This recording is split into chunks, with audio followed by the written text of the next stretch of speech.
introduce yourself, please? Sure. My name is Major Darrick Lee, and I'm Thunderbird 12, the Public Affairs Officer for the United States Air Force Thunderbirds. All right. So what does being a public affairs officer entail? Well, I tell you, the Thunderbirds put on a fantastic show, and everyone knows what our red, white, and blue jets look like, but it takes a lot of work to make that happen. I manage a staff of photographers, journalists, and broadcasters that come and help put on the community relations, internal information, and media information for the public. So we'll do media interviews, we'll take photographs, document the show as it happens, maintain a website, produce public affairs materials, and then basically educate the folks about the show that they're seeing in the Air Force. Okay. Now, what type of education does it take? Now, I have a degree in public affairs, a master's degree in public affairs, and my bachelor's degrees in communications. But ultimately, if you're looking to be an Air Force public affairs officer, the first and primary goal is simply to finish school. Right. And that's what I tell folks most often is that if you're not sure what you want to study, just start studying now and hone in on your skill as soon as you can. But if you're looking to be a public affairs officer in general, then having a degree in public affairs or at least journalism helps. Okay. All right. So what was your current position?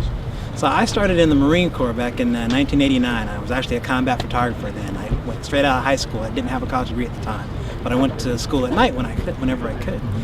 When I finished my degree, I applied for a commission in the Air Force and then went to officer training school, and then I became a public affairs officer. It took a lot of hard work, a lot of time and dedication, but the key was to simply look for opportunities to educate yourself and then take advantage of them. So my career started in the Marine Corps as a combat photographer. I saw what other opportunities were available, and one door opens another as you walk through it. Wow. Okay. All right. So what is the best type of person suited for this position? People that like to talk with other people make very good public affairs officers. People that like to learn a little bit about a little everything also make great public affairs officers. Folks that deal with time management well, that's definitely a plus, that's for sure. Mm-hmm. But ultimately, anybody that just likes to serve. Okay. You can be a good PAO if you want to do that. All right. Now, what makes this career fun, interesting, or exciting, or all of the above? Oh, of course, it's all of the above. The best thing is that I get to work with these amazing pilots and maintainers because they put on a fantastic show. What makes it interesting, though, is that as a public affairs officer, you get to see a little bit about what the rest of the Air Force does, learn about it while you write about it, and educate other people. But on a personal note, I take pride in sharing my story with other people. When I left high school, I wasn't exactly sure what I wanted to do before I joined the Marine Corps. And a lot of people just don't know what opportunities are there. Right. So after I'm done talking to people about what the Air Force does and what the Thunderbirds do, I look for people like myself, young kids that aren't really sure about what they want to do in life, and I tell them the military is an option.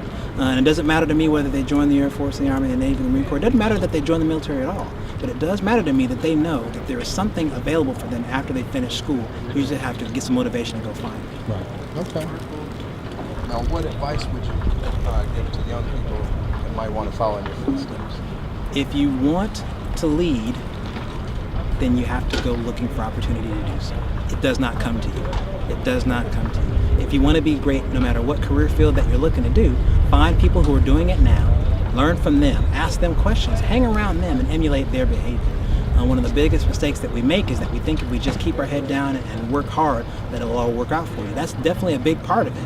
But the other part of success is looking for those opportunities, learning from the people that are in those positions now, and taking advantage from what they can teach you. Thank you.